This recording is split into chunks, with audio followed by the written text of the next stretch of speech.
ประวัติเวียงใส่หัวพันทหารเคมีห่วงใจต่อต้านปราบปรามพวกมารฮาวีใส่ความสามารถเด็ดขาดปราบมารภายนี้พวกพี่มารที่บ่หวังดีบีบพี่น้องสาวลาวลุกขึ้นต่อสู้เคียงคู่กับปวงประสาหลายปีผ่านมา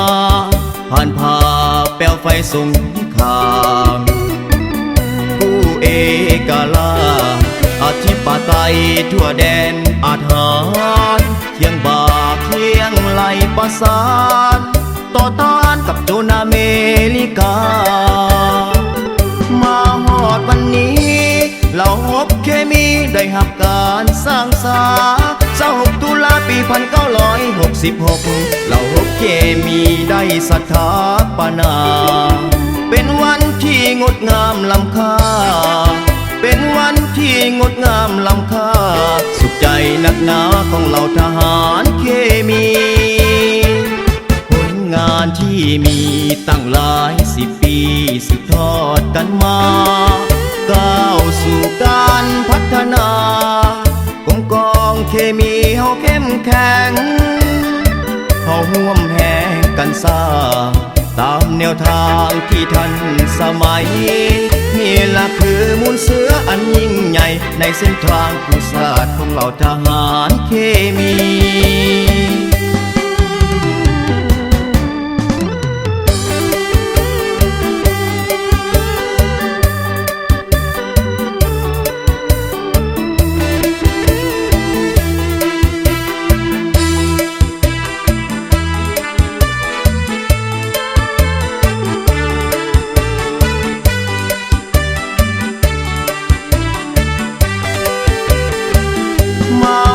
วันนี้เราฮบเคมีได้หับการสร้างสา26 ตุลาปี 1966เราฮบเคมีได้สถาปนาเป็นวันที่งดงามล้ำค่าเป็นวันที่งดงามล้ำค่าสุขใจนักหนาของเราทหารเคมีผลงานที่มีตั้งหลาย10 ปีสืบทอดกันมาก้าวสู่การพัฒนากองเคมีเฮาเข้มแข็งเฮาร่วมแห่งกันสร้างตามแนวทางที่ทันสมัย